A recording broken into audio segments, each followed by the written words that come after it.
నమస్తే welcome to స్వతంత్ర నేను శివాని బులెటిన్ ముందుగా హెడ్లైన్స్ చూద్దాం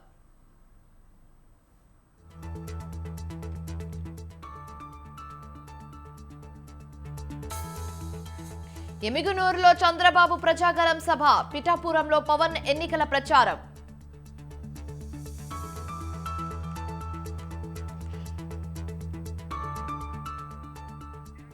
జనగామ జిల్లాలో కేసీఆర్ పర్యటన ఎండిన పంటల పరిశీలన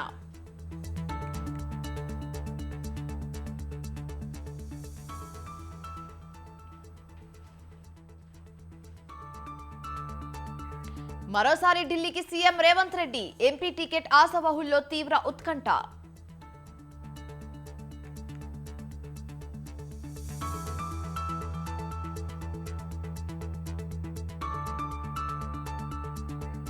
కాంగ్రెస్ లోకి Station Ghanpur BRS MLA Revanth Munshi సమక్షంలో చేరిన కడియం శ్రీహరి కావ్య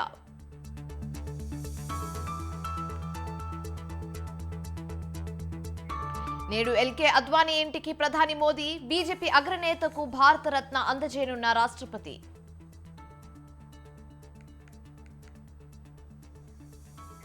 కేజ్రీవాల్ అరెస్టుకు వ్యతిరేకంగా ఏకమైన విపక్షాలు రామ్లీలా మైదానంలో ఇండియా కూటమి మెగా ర్యాలీ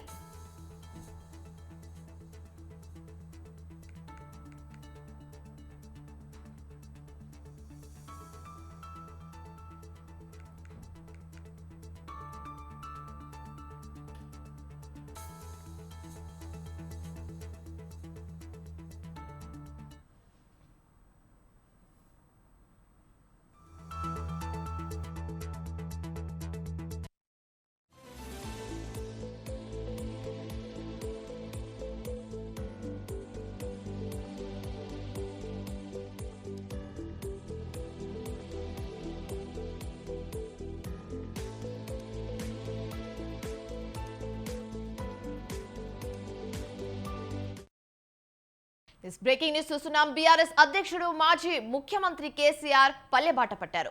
సాగునీరు అందక భూగర్భ జలాలు అడుగంటడంతో ఎండిపోయిన పంటలను పరిశీలించేందుకు కేసీఆర్ 3 జిల్లాల్లో క్షేత్రస్థాయిలో పర్యటిస్తున్నారు. అయితే జనగామ జిల్లా దేవరుపల మండలంలోని ధరావత్ తండా ధర్మపురం గ్రామాల్లో ఎండిన పంటలను పరిశీలించి రైతులకు భరోసా కల్పిస్తారు. అక్కడి నుంచి సూర్యాపేట జిల్లా తుంగతుర్తి తర్వాత నల్లగొండ జిల్లా హలియాకు వెళ్లి పంటలను పరిశీలిస్తారు. కేసీఆర్ జనగామ పర్యటన నేపథ్యంలో ఆయనకు జిల్లా బీఆర్ఎస్ నేతలు ఘనస్వాగతం పలుకుతున్నారు.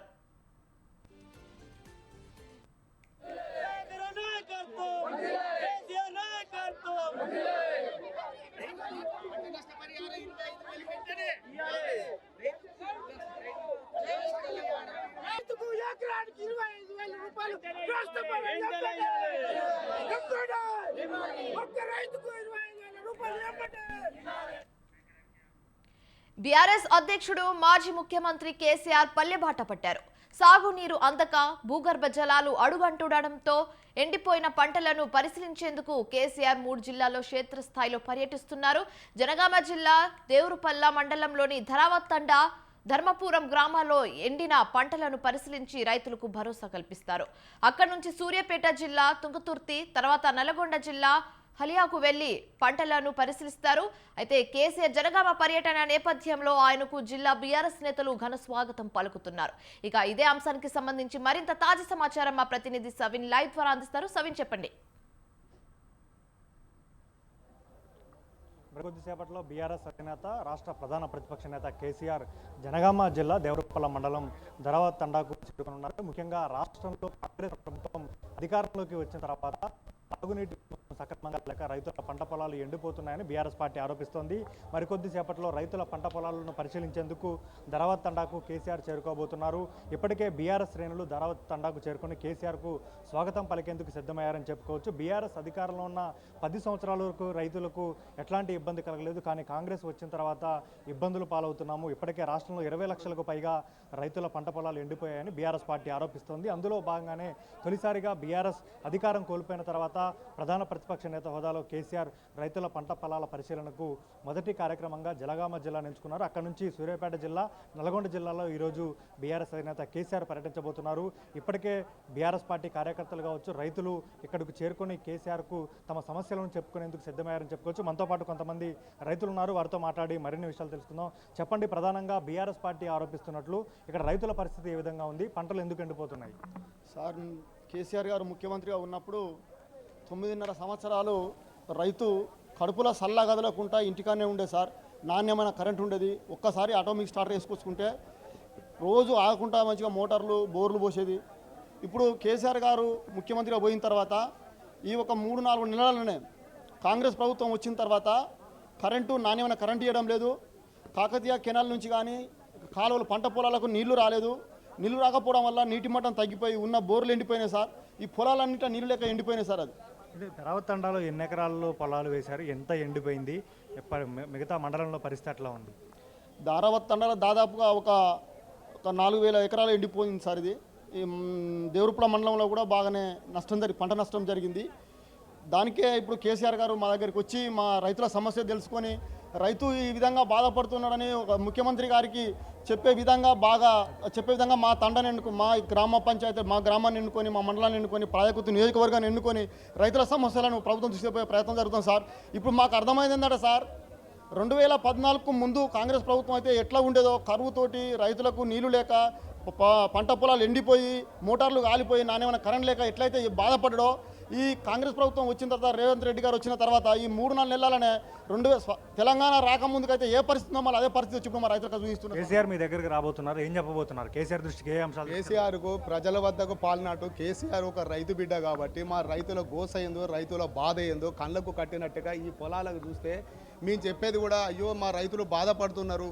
ఎంత ప్రభుత్వాన్ని మంచిగా పరిపాలన చేసే ప్రభుత్వాన్ని వదులుకొని కొంతమంది మార్పు కావాలని ఈ మార్పు తీసుకొచ్చారు. తెలిసి తెలియక చేసిన పొరపాటుకు పశ్చాత్తాపడుతుండు మా రైతుల బాధ గురించి ఉద్యమించాలన్న ఉద్దేశంతో మా బాధను ఆ సార్కి వెలిపిస్తామన్న ఉద్దేశంగా మా పొలాలకు తీసుకొస్తే సార్ కూడా తెలుసుకొని రేపు భవిష్యత్తులో ఎలాంటి నిర్ణయాలు తీసుకోవాలో మాకు న్యాయం చేకూర్చాలన్న ఉద్దేశంగా ఈ సమావేశానికి మీరు రావడం జరిగినది. మా రైతుల బాధను కూడా మా సార్కు చెప్పుకుంటే ఎంతో కొంత మాకు కనువిప్పు కలుగుతాయేమో అన్న ఆలోచనతోని మా రైతులందరూ ఇక్కడికి చేరుకున్నాం సార్. ఇది ప్రధానంగా ఇక్కడ ఈరోజు ప్రధానంగా చూసుకుంటే మొదట జనగామ జిల్లా దేవరపల్ల మండలం ధరావత్ తండాకు కేసీఆర్ రాబోతున్నారు. ఇప్పుడు ఎండిపోయిన పంట పొలాలను మనం చూస్తుంటే కనుక అనేక రకాలుగా చాలా బోర్లు వేసినప్పటికీ బోర్లు పడని పరిస్థితి, బోర్ల నుంచి నీళ్లు రాని పరిస్థితి. అదేవిధంగా కాకతీయ కెనాల్ కావచ్చు, ఇతర కెనాల్స్ నుంచి రైతులకు యాసంగి వరి పంట వేసిన తర్వాత తడి పెట్టుకోవడానికి నీళ్లు రాకపోవడంతో పూర్తిగా పంట పొలాలు ఎండిపోయిన పరిస్థితి నెలకొని ఉందని ఇక్కడ రైతులు అధినేత ప్రధాన ప్రతిపక్ష నేత కేసీఆర్ వచ్చిన తర్వాత కేసీఆర్కు తమ సమస్యలు వినిపిస్తాము, గతంలో ఏ విధంగా ఉండేది, ఇప్పుడు ఎట్లాంటి పరిస్థితి వచ్చింది, ప్రభుత్వం దృష్టికి తీసుకువెళ్ళాలి, మా తరపున పోరాటం చేయాలంటూ కేసీఆర్ దృష్టికి తీసుకెళ్తామంటూ కూడా రైతులు తెలియజేస్తున్న పరిస్థితి మనకు కనపడుతోంది. ప్రధానంగా ఇంకొంతమంది రైతులు ఉన్నారు, వారిని అడిగి చెప్పండి, ఇక్కడ పరిస్థితి ఎట్లా ఉంది, ఎన్ని ఎకరాల్లో పంట ఎండిపోయింది? ఇక్కడ సుమారు 56 ఎకరాల పంట ఎండిపోయింది. మరి మొత్తం ఇంతకుముందు గత ప్రభుత్వము మరి 365 రోజులు నీళ్ళు ఇచ్చేది, 24 గంటల కరెంట్ ఇచ్చేది. ఈ ప్రభుత్వం వచ్చిన తర్వాత మరి కరెంటు 1 గంట కూడా ఉండటం లేదు. నీళ్లు కూడా ఇంతకుముందు దేవాదాల నీళ్ళతోటి ఇక్కడికి వచ్చేది, నీళ్లు కూడా రాకపోవడంతో ఈ పంట అంతా ఎండిపోయింది. కేసీఆర్ రాబోతున్నారు, కేసీఆర్ దృష్టికి ఏ సమస్యలు తీసుకుపోతున్నారు, ఏం చెప్పబోతున్నారు? కేసీఆర్ గారి దృష్టికి దేవాదాల నీళ్లను ఈ దేవరపల మండలానికి మరి ఈ జనగామ ప్రాంతంలో ఇంతకుముందు గత 9 సంవత్సరాల నుంచి దేవాదాల నీళ్లు వచ్చి మరి పంటలు బాగా పండేది. ఇప్పుడు వస్తాలు కాబట్టి మరి ప్రతిపక్షంలో ఉండి కనీసం నీళ్ళు ఇప్పించే బాధ్యత కూడా గౌరవ మాజీ ముఖ్యమంత్రి గారు తీసుకుంటారని ఆశతోటి రైతులు ఉన్నారు. ముఖ్యంగా ఇక్కడికి దేవాదాల నుంచి లిఫ్ట్ ద్వారా నీళ్లు పంట పొలాలకు ఇంతకుముందు వచ్చాయి. ఇప్పుడు కాంగ్రెస్ ప్రభుత్వం వచ్చిన 3 నెలల కాలంలోనే రైతుల పంట పొలాలు ఎండిపోయే పరిస్థితి వచ్చింది. ప్రధానంగా రాష్ట్ర వ్యాప్తంగా 20 లక్షల ఎకరాల్లో పంట నష్టం జరగడంతో పాటు 180 మంది రైతులు ఆత్మహత్యలు చేసుకున్నారు. దీనికి నిరసనగా ఈరోజు బీఆర్ఎస్ అధినేత, రాష్ట్ర ప్రధాన ప్రతిపక్ష నేత కేసీఆర్ పంట పొలాల పరిశీలనకు రానున్నారు. ఇక్కడికి వచ్చిన తర్వాత ఇక్కడ పంట పొలాలను పరిశీలిస్తారు. ఆ తర్వాత సూర్యాపేట జిల్లాకు వెళ్తారు. సూర్యాపేట జిల్లాలో తుంగతుర్తి నియోజకవర్గంలోని అరవపల్లి మండల కేంద్రంలో పర్యటిస్తారు. అక్కడ నుంచి సూర్యాపేట రూరల్ మండల కేంద్రంలో పర్యటించిన తర్వాత సూర్యాపేట ఎమ్మెల్యే క్యాంపు కార్యాలయంలో మధ్యాహ్నం 3 గంటలకు ప్రెస్ మీట్ ఏర్పాటు చేశారు. అక్కడ మాట్లాడిన తర్వాత సాయంత్రం 4 గంటలకు నాగార్జున సాగర్ నియోజకవర్గం నిడమానూరు మండల కేంద్రంలో పంట పొలాలను పరిశీలించబోతున్నారు. ప్రధానంగా బీఆర్ఎస్ పార్టీ ఈ లోక్సభ ఎన్నికలకు కావచ్చు, కాంగ్రెస్ పార్టీపై ప్రధానంగా రైతుల అంశాన్ని, రైతుల అస్త్రాన్ని ప్రయోగించి లోక్సభ ఎన్నికలకు ప్రధాన అస్త్రంగా దీన్ని ఆయుధంగా వాడుకోవాలని భావిస్తోంది. అందులో భాగంగానే స్వయంగా బీఆర్ఎస్ అధినేత కేసీఆర్ తొలిసారిగా క్షేత్రస్థాయి పరిశీలనకు రాబోతున్నారు. ఎండిన పంట పొలాలను పరిశీలించి రైతులకు అండగా ఉండేందుకు బీఆర్ఎస్ అధినేత కేసీఆర్ సిద్ధమయ్యారు. ఇప్పటికే బీఆర్ఎస్ పార్టీకి సంబంధించినటువంటి ఆయా జిల్లాల నాయకత్వం అన్ని ఏర్పాట్లు పూర్తి చేసింది. Right, thank you Savin.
Station Ghanpur BRS MLA Kadiyam Srihari ఆయన కూతురు కావ్య కాంగ్రెస్ లో చేరారు. ముఖ్యమంత్రి రేవంత్ రెడ్డి కాంగ్రెస్ రాష్ట్ర ఇన్ఛార్జ్ దీపాదాస్ మున్షి సమక్షంలో హస్తం కండువా కప్పుకున్నారు. అయితే తెలంగాణ కాంగ్రెస్ పార్లమెంట్ అభ్యర్థుల చివరి జాబితా విడుదలకు ముందే కాంగ్రెస్ లో చేరాలని టీపీసీసీ కోరింది.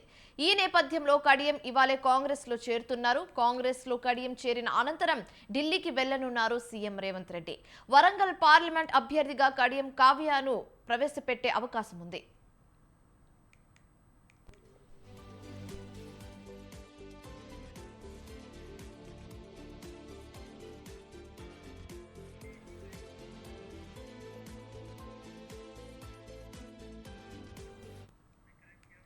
Station Ghanpur BRS MLA Kadiyam Srihari ఆయన కూతురు కావ్య కాంగ్రెస్ లో చేరారు. ముఖ్యమంత్రి రేవంత్ కాంగ్రెస్ రాష్ట్ర ఇన్ఛార్జ్ దీపాదాస్ మున్షి సమక్షంలో హస్తం కండువా కప్పుకున్నారు. తెలంగాణ కాంగ్రెస్ పార్లమెంట్ అభ్యర్థుల చివరి జాబితా విడుదలకు ముందే కాంగ్రెస్ లో చేరాలని టీపీసీసీ కోరింది. అయితే ఈ నేపథ్యంలో కడియం ఇవాళే కాంగ్రెస్ లో చేరుతున్నారు. కాంగ్రెస్ లో కడియం చేరిన అనంతరం ఢిల్లీకి వెళ్లనున్నారు సీఎం రేవంత్ రెడ్డి. వరంగల్ పార్లమెంట్ అభ్యర్థిగా కడియం కావ్యను ప్రకటించే అవకాశం ఉంది. ఇక ఇదే అంశానికి సంబంధించి మరింత తాజా సమాచారం మా ప్రతినిధి రాజు లైవ్ ద్వారా అందిస్తారు. రాజు, చెప్పండి.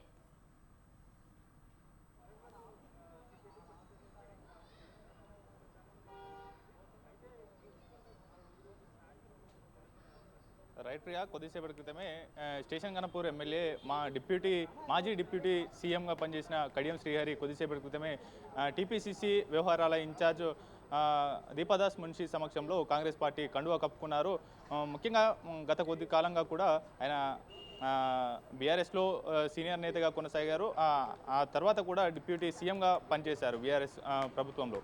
అనంతరం కూడా మొన్నటికి మొన్న వరంగల్ పార్లమెంట్ అభ్యర్థిగా బీఆర్ఎస్ అభ్యర్థిగా కడియం కావ్యను ప్రకటించిన అనంతరం కూడా కడియం కావ్య నేను పోటీలో ఉండబోను అంటూ కూడా మాజీ సీఎం కేసీఆర్కు లేఖ రాయడం జరిగింది. గత ప్రభుత్వంలో జరిగినటువంటి అక్రమాలు కావచ్చు, అవినీతి, అలాగే భూ కబ్జాలు, ఫోన్ ట్యాపింగ్ వ్యవహారాలను ఎత్తి చూపుతూ కూడా ఆమె తన పార్టీ ప్రాథమిక సభ్యత్వానికి రాజీనామా చేస్తూ కేసీఆర్కు లేఖ రాయడం జరిగింది. అనంతరం కూడా ఇటు కాంగ్రెస్ నేతలతో చర్చలు జరిపారు. సీఎం రేవంత్ రెడ్డి కడియం శ్రీహరికి నేరుగా కాల్ చేసి కాంగ్రెస్ పార్టీలోకి ఆహ్వానించారు. అనంతరం కూడా టీపీసీసీ వ్యవహారాల ఇన్ఛార్జిగా ఉన్న దీపాదాస్ మున్షి కడియం శ్రీహరి నివాసానికి వెళ్ళి కూడా పార్టీలో చేరాలంటూ కూడా కోరడం జరిగింది. అనంతరం త్వరలో తన నిర్ణయాన్ని చెప్తానంటూ కడియం శ్రీహరి చెప్పడం జరిగింది. ఆ తర్వాత వరుసగా స్టేషన్ గణపూర్ నియోజకవర్గ ముఖ్య నేతలు తన క్యాడర్తో తన అనుచరులతో భేటీ అయినటువంటి కడియం శ్రీహరి ఇవాళ నిర్ణయం తీసుకున్నారు. కాంగ్రెస్ పార్టీలో చేరేందుకు ఆయన సుముఖత వ్యక్తం చేశారు. కొద్దిసేపటి క్రితమే జూబ్లీహిల్స్లో సీఎం క్యాంప్ ఆఫీస్లో సీఎం రేవంత్ రెడ్డి ఇతర కీలక నేతల సమక్షంలో దీపాదాస్ మున్షి కడియం శ్రీహరికి కడియం కావ్యకు కండువా కప్పి పార్టీలోకి ఆహ్వానించడం అనేది జరిగింది. అయితే ఇవాళ సిఈసి సమావేశం ఉంది. ఇవాళ సాయంత్రం సిఈసి సమావేశం ముగిసిన అనంతరం తెలంగాణలో మిగిలి ఉన్నటువంటి 4 స్థానాలు వరంగల్, కరీంనగర్, ఖమ్మం, హైదరాబాద్ 4 స్థానాలకు అభ్యర్థులను ఖరారు చేయనున్నారు. ఈ నేపథ్యంలోనే ఆ ప్రకటన వచ్చే అభ్యర్థుల ప్రకటన వచ్చే చివరి ప్రకటన వచ్చేటటువంటి నేపథ్యంలో దానికన్నా ముందుగానే కాంగ్రెస్ పార్టీలో చేరితే ఆమెకు దాదాపు ఇప్పటికే హామీ లభించడం జరిగింది. వరంగల్ పార్లమెంటు నియోజకవర్గ అభ్యర్థిగా కాంగ్రెస్ అభ్యర్థిగా తనకు అవకాశం కల్పిస్తామనేటటువంటి హామీ దక్కినట్లు మనకు తెలుస్తూ ఉంది. ఈ నేపథ్యంలోనే కడియం కావ్య అలాగే కడియం శ్రీహరి స్టేషన్ గణపూర్ ఎమ్మెల్యేగా ఉన్న కడియం శ్రీహరి కాంగ్రెస్ పార్టీలో కొద్దిసేపటి క్రితమే జాయిన్ అయ్యారు. అయితే ఇవాళ వచ్చేటటువంటి అభ్యర్థుల్లో పక్కగా వరంగల్ ఎంపీ అభ్యర్థిగా కడియం కావ్య ఉండబోతున్నట్లయితే మనకు సమాచారం అంతా ఉంది. ఎందుకంటే ఈ రోజు వచ్చేటటువంటి అభ్యర్థుల జాబితా వరకు కడియం కావ్య, కడియం శ్రీహరిలు చేరకపోయినట్లయితే ఇప్పటి వరకు పార్టీలో లేరు కాబట్టి వారికి ఎట్లా ప్రాధాన్యం ఇస్తారు అనేటటువంటి నిరసన కాంగ్రెస్ పార్టీ శ్రేణుల నుంచి వచ్చేటటువంటి అవకాశం ఉంది. సీనియర్ నేతలు అసంతృప్తి వ్యక్తం చేసేటటువంటి అవకాశం ఉంది. కాబట్టి ఆ ప్రకటనకు అలాగే సీఎం రేవంత్ రెడ్డి అలాగే ఉత్తమ్ కుమార్ రెడ్డి, బట్టి విక్రమార్క, దీపాదాస్ మున్షిలు ఢిల్లీ వెళ్లే కంటే ముందుగానే హైదరాబాద్లోనే కడియం శ్రీహరి, కడియం కావ్యాలను పార్టీలోకి చేర్చుకున్నారు. అనంతరం కూడా ఇవాళ వచ్చేటటువంటి ప్రకటనలో కడియం కావ్య పేరు ఉంటే ఎటువంటి ఇబ్బందులు తలెత్తవు అనేటటువంటి భావనలో కూడా ముందుగానే చేరడం అనేది జరిగింది. అయితే కడియం కావ్య ఇవాళ చేరుతారు. కడియం శ్రీహరి అలాగే కేకేలు కూడా అగ్రనేతల సమక్షంలో చేరుతారని మొదటి నుంచి ప్రచారం జరిగినప్పటికీ కూడా ఈ ఎంపీ టికెట్ అభ్యర్థి ఖరారు నేపథ్యంలో కడియం శ్రీహరి అలాగే కడియం కావ్య ఇవాళ చేరాల్సినటువంటి పరిస్థితి అయితే వచ్చింది. ఓవరాల్గా ఇవాళ కాంగ్రెస్ పార్టీలో చేరారు. ఇవాళ తుది జాబితా రానుంది. మరి కాసేపట్లోనే సీఎం రేవంత్ రెడ్డితో పాటు సిఈసి సభ్యులుగా ఉన్నటువంటి ఉత్తమ్ కుమార్ రెడ్డి అలాగే బట్టి విక్రమార్క, డిప్యూటీ సీఎం బట్టి విక్రమార్క, టీపీసీసీ వ్యవహారాల ఇన్ఛార్జ్ దీపాదాస్ మున్షిలు కూడా ఢిల్లీ వెళుతారు. ఢిల్లీ వెళ్ళిన తర్వాత అనంతరం సాయంత్రం సిఈసి సమావేశంలో కూడా పాల్గొంటారు. ఇవాళ ఈ 4 నియోజకవర్గాలు మొదటి నుంచి తీవ్ర పోటీ ఉన్నటువంటి 4 నియోజకవర్గాలు హైదరాబాద్, కరీంనగర్, ఖమ్మం, వరంగల్ పార్లమెంటు స్థానాలకు సంబంధించినటువంటి అభ్యర్థుల పేర్లు అలాగే ప్రకటన ఇవాళ వెలువడేటటువంటి అవకాశం ఉంది. ఇవాళ సిఈసి సమావేశం ముగిసిన అనంతరం ఇవాళ ఈ యొక్క అభ్యర్థుల ప్రకటన అయితే కంపల్సరీగా ఉంటుంది. అందులో దాదాపుగా ఇప్పటికే కడియం కావ్య పేరు ఖరారైనట్లయితే మనకు సమాచారం అంతా ఉంది. ప్రియా. రైట్, థ్యాంక్ యూ రాజు.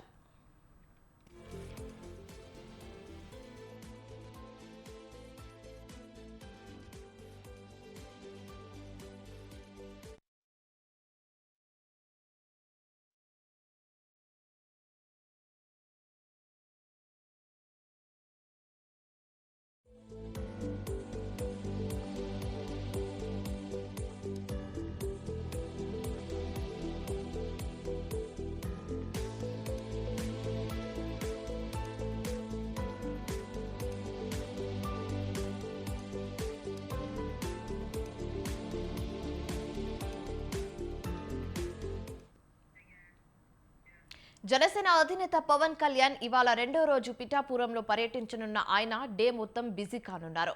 ముందుగా దత్తాత్రేయ స్వామిని దర్శించుకుంటారు. ఆ తర్వాత బంగారుపాప దర్గాను దర్శన అనంతరం గొల్లప్రోలు మండలంలోని సత్య ఫంక్షన్ హాల్లో కూటమి నేతలతో భేటీ అవుతారు. అలాగే అన్ని వర్గాల ముఖ్య నేతలను సమావేశం కానున్నారు పవన్ కళ్యాణ్.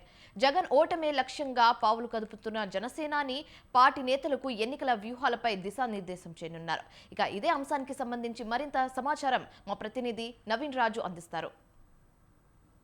తన ఎన్నికల సమర సంకారంలో భాగంగా రెండో రోజు అయితే పిఠాపురంలో విస్తృతంగా పర్యటించేందుకైతే ఏర్పాట్లు అయితే సిద్ధమయ్యాయి. తొలి రోజు కేవలం ప్రచార కార్యక్రమానికి మాత్రమే పరిమితమైన పవన్ కళ్యాణ్ అయితే రెండో రోజు అయితే ఆ దైవ దర్శనం కోసం అనేక కార్యక్రమాలు కూడా రూపొందించారు. అదేవిధంగా జనసేన, టీడీపీ, బీజేపీ నాయకులతో కూడా ఆయన అయితే ప్రత్యేకంగా సమావేశం అయ్యేందుకైతే రెండో రోజు ఏర్పాట్లు అయితే సిద్ధం చేశారు.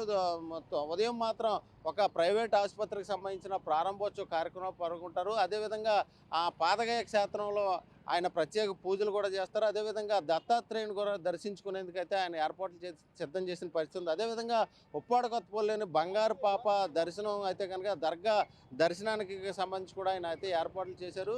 దీంతో పాటుగా చూస్తే కనుక గొల్లప్రోలు మండలంలోని సత్య ఫంక్షన్ హాల్ అయితే కనుక ఇటు టీడీపీ, జనసేన, బీజేపీ నాయకులందరితో కూడా సమావేశం అయ్యి ఈ ఎన్నికలకు సంబంధించి అయితే కసరత్తులు అయితే చేసేందుకు ఆయన అయితే ఏర్పాట్లు అయితే చేశారని చెప్తున్నారు. అదేవిధంగా అంటే నిన్న అయితే కనుక కేవలం అంటే వారాహి వాహనానికి పూజలు చేస్తారని చెప్పిన పవన్ కళ్యాణ్ అయితే కనుక అటు అధికారులు అనుమతి ఇవ్వకపోవడంతో అయితే పూజలు అయితే చేయలేదు. రెండో రోజు అయితే కనుక ఈ పాదగయ క్షేత్రంలో పూజలు చేసిన తర్వాత ఆయన కార్యక్రమాన్ని అయితే షెడ్యూల్ని అయితే ముందుకు తీసుకెళ్లేందుకు అయితే ఏర్పాట్లు అయితే సిద్ధం చేశారు. పవన్ కళ్యాణ్ ఏదేమైనప్పటికీ పిఠాపురంలో అయితే ప్రజల్ని కదిలించేందుకు, ప్రజలను ఆకట్టుకునేందుకు నిన్న ప్రసంగంలో కూడా మాట్లాడిన పరిస్థితుంది. అదేవిధంగా అధికార వైసీపీ మీద అయితే విమర్శనాస్త్రాలు అయితే కురిపించారు. అదేవిధంగా కాకినాడ ఎమ్మెల్యే దోరంపూడి చంద్రశేఖర్ రెడ్డి మీద కూడా మాఫియా డాన్ అంటూ ఆ విమర్శలు కూడా చేసిన పరిస్థితి ఉంది. ఏదేమైనప్పటికీ పిఠాపురంలో అయితే కనుక పవన్ కళ్యాణ్ విజయం సాధిస్తాడు, అసెంబ్లీలో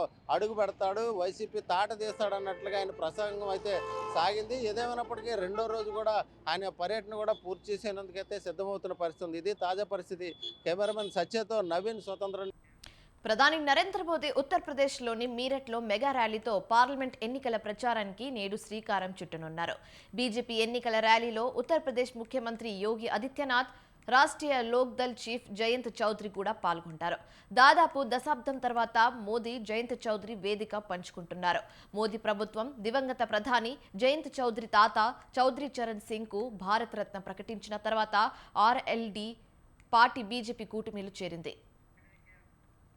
ముజఫర్ నగర్ లోక్సభ స్థానం నుంచి బీజేపీ అభ్యర్థిగా పోటీ చేస్తున్న కేంద్ర మంత్రి సంజీవ్ బల్యాన్ వాహనాలపై గుర్తు తెలియని దుండగులు రాళ్లు విసరడంతో వివాదం చెలరేగింది. ఖటౌలి పోలీస్ స్టేషన్ పరిధిలోని మడిరంపూర్ గ్రామం మీదుగా మంత్రి బహిరంగ సభకు వెళ్తుండగా కారుపై దుండగులు రాళ్లు విసిరారు. దీంతో పోలీసులు దర్యాప్తు చేస్తున్నారు.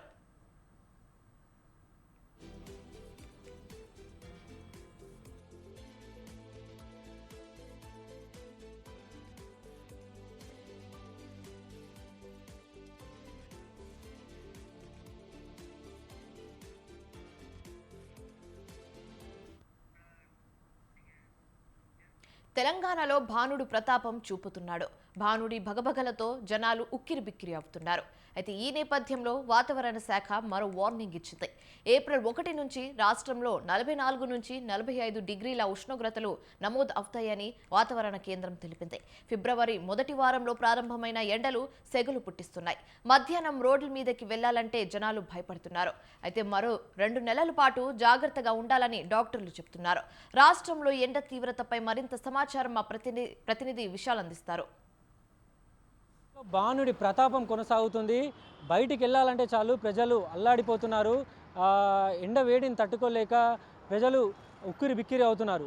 ప్రస్తుతం తెలంగాణలో టెంపరేచర్ చూసుకుంటే ఆదిలాబాద్లో 43 డిగ్రీల సెల్సియస్, నల్గొండలో 43 డిగ్రీల సెల్సియస్, కుమరం భీం జిల్లాలో 42.7 డిగ్రీల సెల్సియస్, ఇలా తెలంగాణలో ఎక్కడ చూసుకున్నా కూడా 43 డిగ్రీల ఉష్ణోగ్రతలు మనకు కనిపిస్తున్నాయి. ఇక మేడ్చల్, మల్కాజ్గిరి, రంగారెడ్డి అంటే హైదరాబాద్లో చూసుకున్నా కూడా 40 డిగ్రీల పైన ఎక్కువ ఉష్ణోగ్రతలు నమోదవుతున్నాయి. ఇక ఇవి ప్రస్తుతం నమోదవుతున్న ఉష్ణోగ్రతలు ఒకవైపు అయితే ఏప్రిల్ 1, 2, 3, 4 అదే అంటే ఏప్రిల్ మొదటి వారం అంతా కూడా అధిక ఉష్ణోగ్రతలు నమోదవుతాయని వాతావరణ కేంద్రం మరోవైపు హెచ్చరించింది. ప్రస్తుతం కొనసాగుతున్న ఉష్ణోగ్రతలకు అదనంగా అంటే 44 నుంచి 45 డిగ్రీల ఉష్ణోగ్రతలు నమోదవుతాయని వాతావరణ కేంద్రం హెచ్చరించింది. ముఖ్యంగా ఎల్నినో ప్రభావంతో ఈసారి ఎండలు ఎక్కువ ఉంటాయని ఇదివరకే వాతావరణ కేంద్రం తెలిపింది. ప్రస్తుతం వాతావరణ అధికారులు తెలిపినట్టుగానే తెలంగాణలో ఉష్ణోగ్రతలు విపరీతంగా పెరిగిపోతూ ఉన్నాయి. ఇక రాబోయే రోజుల్లో ఈ ఎండ తీవ్రత మరింత ఎక్కువగా ఉంటుందని కూడా వాతావరణ శాఖ తెలుపుతుంది. సాధారణంగా 2 నుంచి 4 డిగ్రీల ఉష్ణోగ్రతలు ఎక్కువగా నమోదవుతుండే, ఎందుకంటే మార్చి 21 తర్వాతనే ఎండాకాలం అనేది ప్రారంభమవుతుంది. కానీ ప్రస్తుతం మార్చి చివరి వారంలో ఉన్నాం. ఈ చివరి వారంలో అయితే మొత్తం ఎండలు పీక్ స్టేజ్కి అనేవి వెళ్ళిపోయాయి. అంటే 43 డిగ్రీల వరకు కూడా ఎండ తీవ్రత చేరుకుంది. ఇక బయటికి వెళ్ళే ప్రజలు ఎలా ఉండబోతుంది, ఎట్లా ఎండలో వెళ్తే ఎట్లా ఉంటుంది అనే ఒక భయాందోళన పరిస్థితులను కూడా ప్రజల్లో మనకి కనిపిస్తున్నాయి. ఇక రాబోయే రోజుల్లో మరింత జాగ్రత్తగా ప్రజలు ఉండాల్సిన అవసరం ఉందని ప్రస్తుతం నమోదవుతున్న ఉష్ణోగ్రతలను చూస్తుంటే మనకి నమోదవుతుంది. కెమెరామెన్ జానకితో విశాల్, స్వతంత్ర న్యూస్. రైట్, ఇవి ఇప్పుడు వరకు ఉన్న updates. For more updates keep watching స్వతంత్ర.